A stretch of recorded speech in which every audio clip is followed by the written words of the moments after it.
questions throughout this briefing, you can note that in the chat. Also, if you have a question, you can note that in the chat as well. Now I'll go ahead and toss it to Council President Andrew Friedson for opening remarks, and then we'll open it up for questions. Council President, to you. Thank you, Jordan. Good morning. Thanks for joining us, everybody. I want to start off today by expressing my deepest gratitude to President Joe Biden, who has always been committed to putting our country first and doing what's best to move our country and for working families forward. His decision not to seek re-election will become part of his significant legacy in public service, focusing on doing what's right and what's good for our nation. In my opinion, President Biden will go down in history as one of our most impactful leaders, accomplishing as much as any president in a first term ever has, not only for his act of selflessness, but because of the essential steps that he took to reinvigorate our country and for his career to support working families. He led us out of the worst public health crisis in our lifetime and kept healthcare affordable for millions of Americans. The economic investments he pushed for spurred job growth, assisted small businesses, and improved our infrastructure. Moreover, he took steps to protect human rights and reproductive freedom and strengthen anti-discriminatory protections. He did so with grace and with compassion and with his unique approach. After more than a half century as an elected leader, we thank President Biden for his dedication and service to our nation as he completes his term. And I'll just note at a local level, Montgomery County would not be doing as well as it has done in weathering the global pandemic and in addressing the fiscal challenges without the significant leadership that President Biden showed and the major federal investments that we received to both combat the global pandemic and also to respond to the economic uncertainty that it brought with it. And so we thank him for his service and for his leadership and acknowledge the difficult choice that he and his family made and the major news that we heard over the weekend. Now let's move on to issues at the council. Tomorrow we'll be joined by the county's Department of Aging and Disabilities, the Department of Veteran Affairs, local advocacy groups, and more organizations from throughout the community to celebrate the 34th anniversary of the Americans with Disability Act, or ADA. The ADA has profoundly impacted the lives of millions of Americans and stands as a testament to our commitment to equality, inclusion, and accessibility for individuals with disabilities. Since its enactment, the ADA has transformed our communities in countless ways by enhancing accessibility for people in public spaces with changes that we now see every day in our lives and perhaps take for granted, including accessible parking spaces, ramps, technology, workplace accommodations, and increases in specialized educational opportunities. These changes haven't just improved physical access for our residents and our families, our friends, and our neighbors. They have fostered a culture of inclusion and social integration and have opened doors to independence and participation in public life for individuals with disabilities here in Montgomery County and the state of Maryland and across the nation.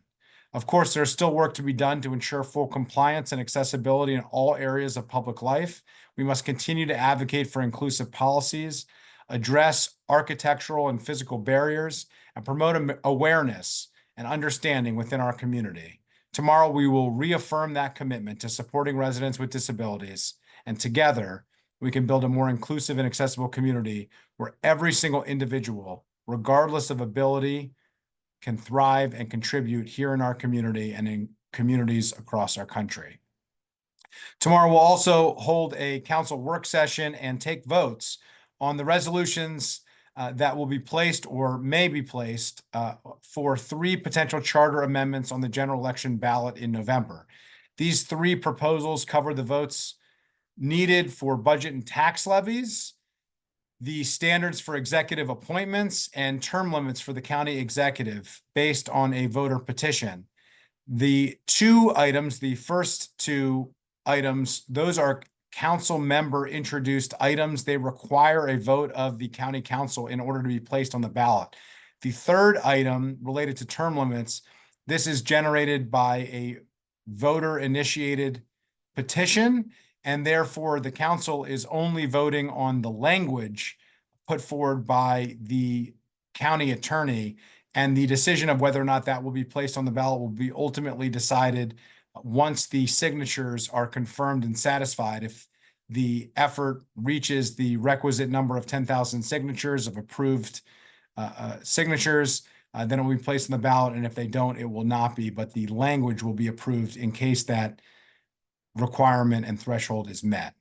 Once the resolutions are approved by the council, these proposed changes will only be made if a majority of Montgomery County voters who are voting in the 2024 presidential general election in November vote in their favor.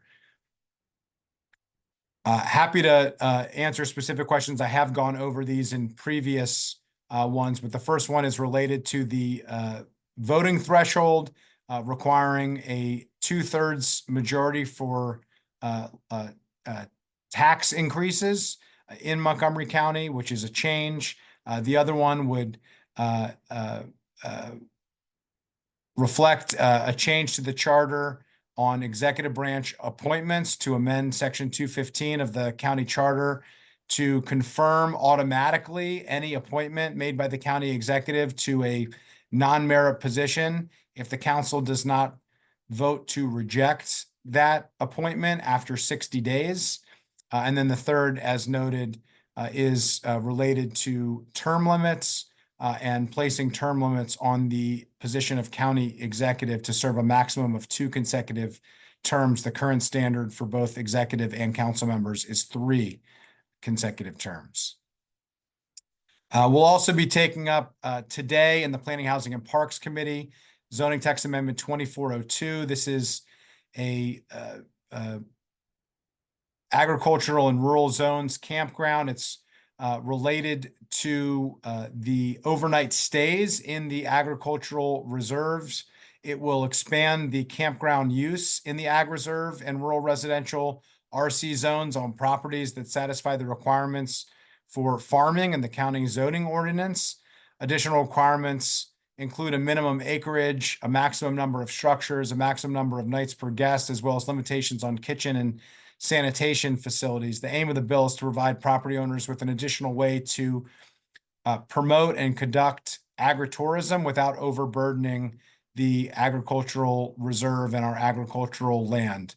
The proposal would also enable residents and visitors to have fully immersive experiences and enjoy the natural resources that are available in the agricultural areas of the county.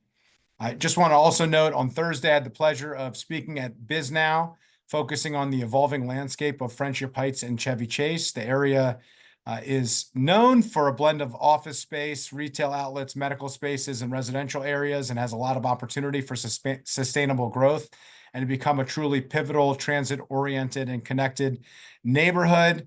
I was really pleased to be able to join with my friend from the District of Columbia Council, Matthew Fruman.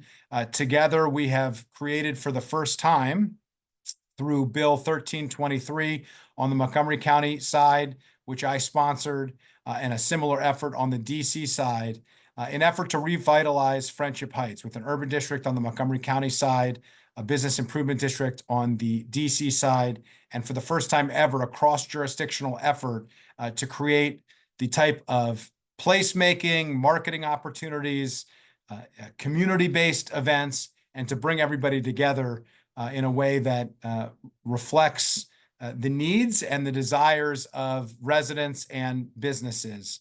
I've said before, I don't think most residents are looking for a place on a daily basis to buy an expensive watch or handbag. Most people are looking for a place to grab a cup of coffee with their friends, to have the type of retail that can serve their daily needs, to meet the needs of the complete communities, 15-minute living that we talk about in planning all the time. And with this strategic location, with a metro right in the middle, with the Friendship Heights Red Line metro station and 2 jurisdictions, having the business community come together with residents and county and the district's governments to have one entity to create that level of cohesion is really exciting. And then it is, in addition to the efforts that are happening with an urban design study that was conducted by our planning department, and moving forward with an update to the plans for zoning for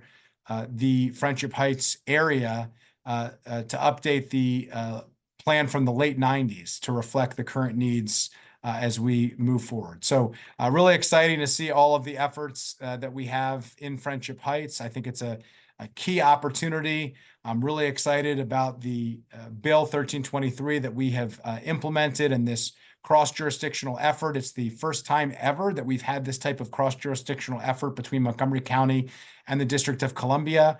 And it really reflects a lot of leadership from the business community and a lot of coordination and collaboration with residents in order to realize the full economic vitality and potential that we have in Friendship Heights. And then I'll just note as well, a final piece, the Bethesda expansion of the Drone as First Responder program. We had a community meeting at BCC High School, which was hosted by the Montgomery County Police Department and District 2 Commander Amy Daum and the Bethesda Regional Service Center. And the residents who came out and businesses to talk about the upcoming deployment of the Drone as First Responder program in Bethesda. This has been a highly successful program in Wheaton and Silver Spring. I really pushed hard to have this expanded into Bethesda and also into the Up County during the budget. Fortunately, we were able to fund that and do that. And now we're ready to roll it out. And we have an opportunity to leverage technology to address some of the challenges that we face in public safety and make sure we're doing it in a way that helps our police officers do their jobs better. This will help to de-escalate situations. It helps to improve response times, and it helps to reflect the fact that we have recruitment and retention challenges, and we need technology to help fill the gaps. And this is a cutting-edge effort. In fact, the governor came to Montgomery County recently to see how this project works and how it has worked in Wheaton and in Silver Spring. I'm just really excited that we're going to expand it to Bethesda and to the Up County, and appreciate the efforts that the police department is undertaking in partnership with our regional service centers and the council in order to have these public meetings and public events to make sure that residents and businesses understand how this is going to work and how it is going to help keep our communities safe. So with that, happy to open it up to additional questions and conversation, and turn it back to you, Jordan. Great. Thank you so much, Council President Friedson. Reporters, again, if you have any questions, note that in the chat, or you can raise your hand. I'll call on you accordingly. Up first, we have Mauricio with NBC4 with a question on the Drone as the First Responder program. Mauricio, good morning. Hi, good morning, and Council President, thank you for taking the time. With regards to the Drone as a First Responder program, I'm curious about what maybe has surprised you about the program, how you would characterize its rollout, and also how you would address members of the community who might be concerned that potentially their privacy could be violated, as there could potentially be more surveillance from these drones. How would you characterize that? Yeah, in terms of surprising, how successful, how quickly it has been in Silver Spring and Wheaton has been surprising. It has been wildly successful, even more than I had hoped. And I was excited about the possibility of deploying this technology here in Montgomery County. So that has been the most surprising. In fact, I have watched video in real time of this being deployed and seen how it has de-escalated situations, seen how it has allowed for law enforcement to be more effective, and witnessed how successful it is. I'll also note, in terms of the transparency of this effort, it's the most transparent aspect of law enforcement that we have. All of the footage is available, similarly to how body camera footage is taken.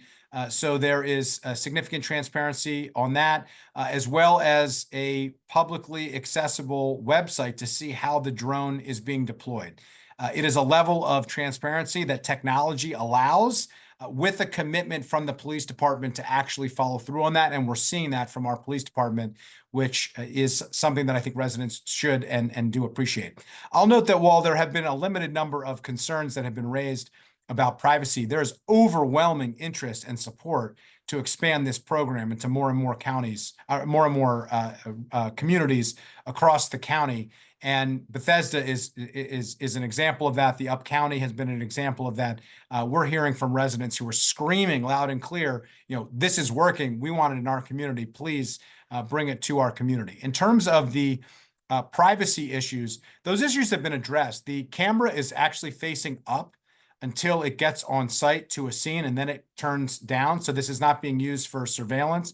The council worked with the police department collaboratively, and I want to acknowledge Council Vice President Stewart in particular, who led many of these efforts to ensure that we had certain committed ground rules for how the technology would be deployed, that it wouldn't be used for surveillance. For instance, there have been issues in previous uses of drones in other communities, like in New York, where it was used to surveil parties or respond to house parties on Labor Day, for instance, in communities in New York. That will not be used for that. It's used only for responses to 911 calls, and it's used only in specific instances for those 911 calls. There is just a lot of safeguards when it comes to those issues. And in fact, when it comes to transparency, it is about the most transparent possible public safety response effort that I have seen in my 6 years on the council, and something that I think most residents are enthusiastic to see, because it's a way to address the clear challenges that we face in law enforcement, which reflects the fact that we don't have enough people in law enforcement to respond to the needs. This will help de-escalate situations. If a police officer who's arriving on scene knows that there is not a weapon, that it's a phone and not a gun, for instance, that will de-escalate a situation. Information is power, particularly when you're talking about threatening situations, both for alleged folks who are involved in incidents and for law enforcement who are responding to those incidents. And this is a tool, a very powerful tool, to provide that information in real time. Thank you. Great. Thank you, Mauricio. Up next, we have Kate Ryan with WTOP. Good morning, Kate. Hey, good morning. Thank you very much. I had a question about the Friendship Heights DC cooperation here on the business district. Specifically, what would it give this area that it doesn't have? Because, and I take your point on high-end jewelry and purse stores, et cetera, but there are coffee shops, there are dining spaces. What's missing that will be brought here? And how, if I'm a local business, what might draw me here that isn't here already in Friendship Heights? And I say that because, full disclosure, WTOP is sitting right on Friendship Heights. Yes. Well, as a neighbor, you'll be happy to know that for the first time ever, we're going to create a sense of place. We have this in Bethesda with the Bethesda Urban Partnership. That's an urban district. There's no accident why Bethesda has the type of community that it has. We've had an urban district there for many years, and that helps to bring the businesses together. It helps to ensure that there's cohesion between the businesses. It helps to create placemaking and also some of the events that we have in Bethesda that not only serve the residents and the businesses, but draw in residents from outside the area to highlight those businesses in a significant way. We're now starting to see that in Friendship Heights for the first time. Previously, individual property owners were on their own. They handle their own efforts, and they, as a result, look inward. They're focused on just the businesses that they are attracting, and they are serving just the residents that they are attracting and they are serving. And they're not focused once they get outside that property line, understandably. But there was an effort from the business community to say, we want to have something that brings us all together. We want to have a sense of place, and we want to have some of these community building activities and events that drive interest and drive foot traffic and help to support those businesses. We have that in Bethesda, and the hope is, and the expectation is, we're going to have that in Friendship Heights. The Friendship Heights Alliance is the contracted entity that is now funded both by DC and by Montgomery County and Friendship Heights businesses. And that entity and that effort will not only provide direct services for maintenance and otherwise, but will also do programming and other activities to create the type of community in Friendship Heights that we all want and that residents have been desiring for many years. Okay, follow up to that. I know that, and this afternoon you'll be getting a briefing on WMATA and watching some of their surveys.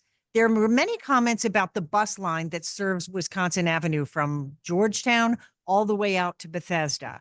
Currently, someone who wants to make that trip by bus, not metro, gets on the bus, say in Georgetown, has to transfer at Friendship Heights and get on a ride-on bus to Bethesda, and the schedules do not match up. What are your thoughts on that?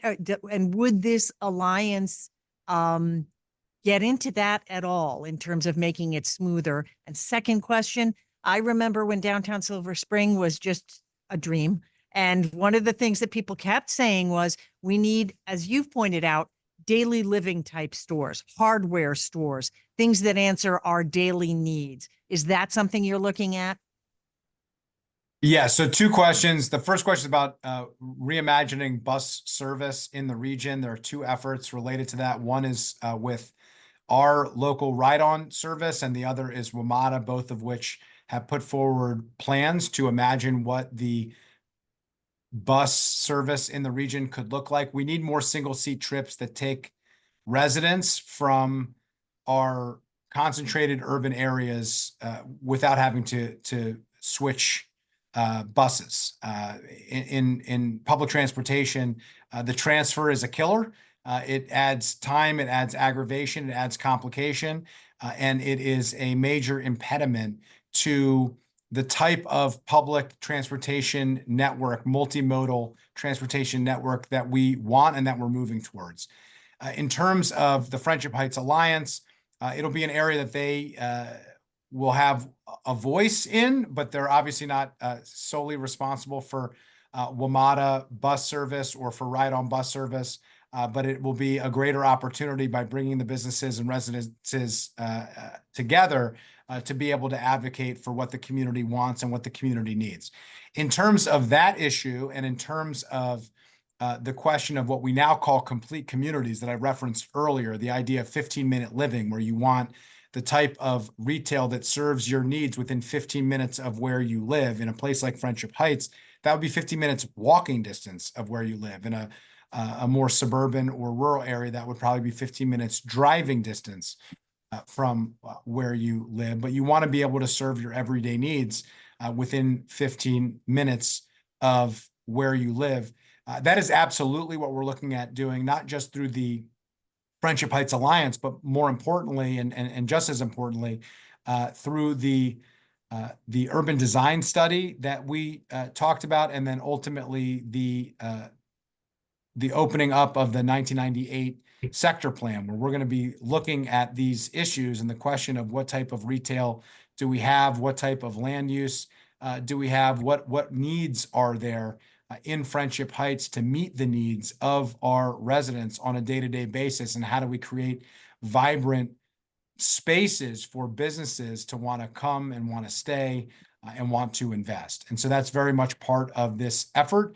It's both the Friendship Heights Alliance and the urban districts on the Montgomery County side and the bid on the DC side, but also in many ways, it's the planning efforts that we're undertaking both at the planning board and at the council to reimagine what this community looks like and what it can and should be doing to serve the needs of residents and businesses for the decades to come. Thank you very much. I appreciate it. Great, thank you, Kate. Thank you. Reporters, if you have any last minute questions, I don't see any in the chat, please raise your hand or you can note that in the chat. Going once, any last minute questions? Going twice? Okay, Maragos Melendez, I see you raised your Yes, hand. hi, how are you? I don't know if you can answer the question in Spanish for my records. Can I follow it with the drones? We understand that the police department is short of staffing, and the drone is great opportunity and a great resource for that. How are you working right now with the to increase members of the police department? So the question is about recruitment and retention within the police department and what we're doing to Yes, address that it. is. Yes. Great. So we're doing everything that we can to try to address the recruitment and retention challenges in our police department. It's not unique to Montgomery County. This is a challenge facing our counterparts around the region. We have provided funding at $330 million for our police department. We have increased police pay. We have expanded our cadet program, which is an important tool to recruit local residents who are interested in policing. We're trying to be as competitive as we possibly can, but it's a challenge that we recognize, one that we're doing our best to address.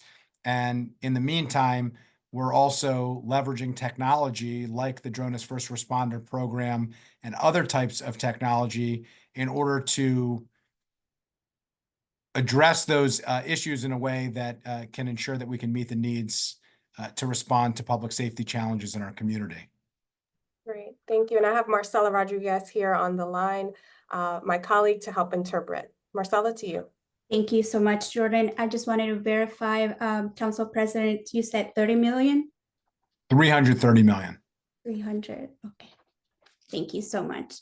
Bueno, lo que el presidente del Consejo, Andrew Friedson, acaba de decir es que el condado está tratando de hacer todo lo posible para para retener a profesionales en el campo del área policíaca. Se han incrementado millones de dólares en fondos para este programa. También han incrementado los pagos y también se está haciendo mucha inversión en el reclutamiento de profesionales para que el departamento resalte entre otras jurisdicciones.